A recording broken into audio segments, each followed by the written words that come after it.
Hi folks, my perspective here. In my last video clip, I dealt with the issues of plane flight speeds and distances to prove that the Earth is not spinning and is stationary. So some folks commented and said, well, if you're on an aeroplane and you throw a ball, the aeroplane is moving at a speed, you and the ball are in a sealed environment, and the ball and you will move at the same speed. And the ball will bounce, and so this proves that the Earth is spinning. How does this prove that the Earth is spinning? In fact, this proves that the Earth is not spinning. This proves the opposite. How so? Well, first of all, the aeroplane's a sealed environment, a pressurized sealed environment, and the Earth is just a bubble of air in a vacuum, which on its own is impossible. So what you'd have to do is you have to spin the aeroplane, right? Because the Earth is spinning. So if I spin this aeroplane and at the same time push the aeroplane sideways, because the Earth is moving sideways around is spinning and moving in a path around the sun. And now you spin the aeroplane and you throw the ball. Will the ball still bounce down the aisle as normal? Well, you know the answer is no.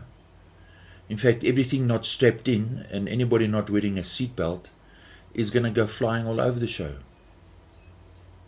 Well, the same would be applied to the Earth. Everything not strapped in would be flying all over the show.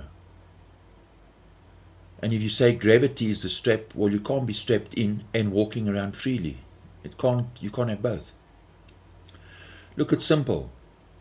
The only forces that an aeroplane has is the forces that the pilot puts on the aeroplane.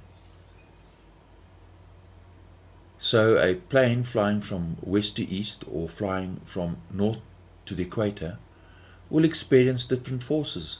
These forces would actually rip that plane apart if the Earth was spinning.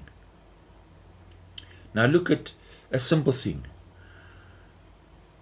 Look, a person is on a plane, he has a 12-hour flight, and he's flying to the other end of the Earth, right?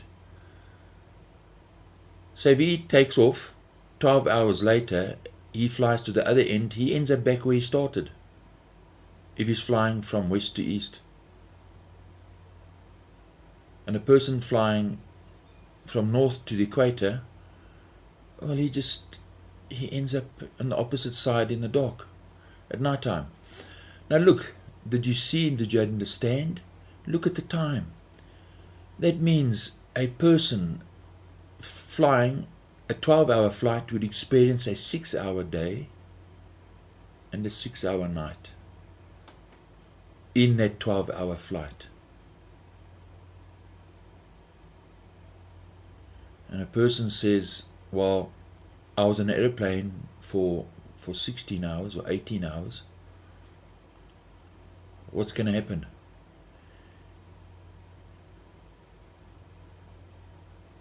Every 6 hours, he'd experience night and day.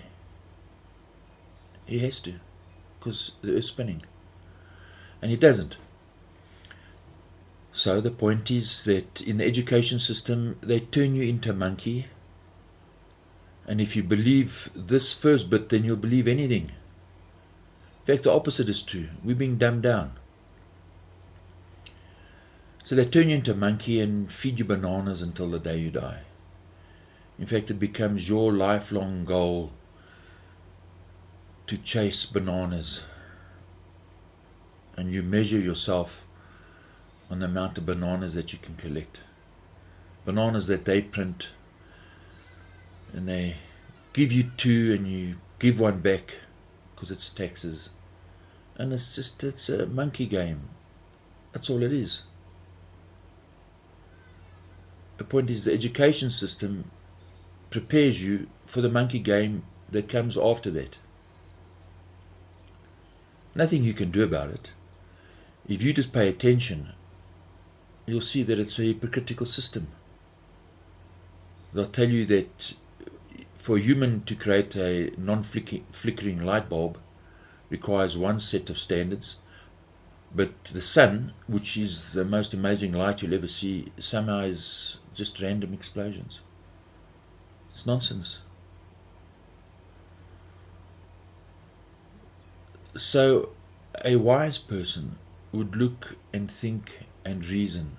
If you allow the system to think and reason for you, or you just blindly walk through your life, you're missing out. You're missing out on real riches. So I hope this helps you out, and cheers and thanks for watching.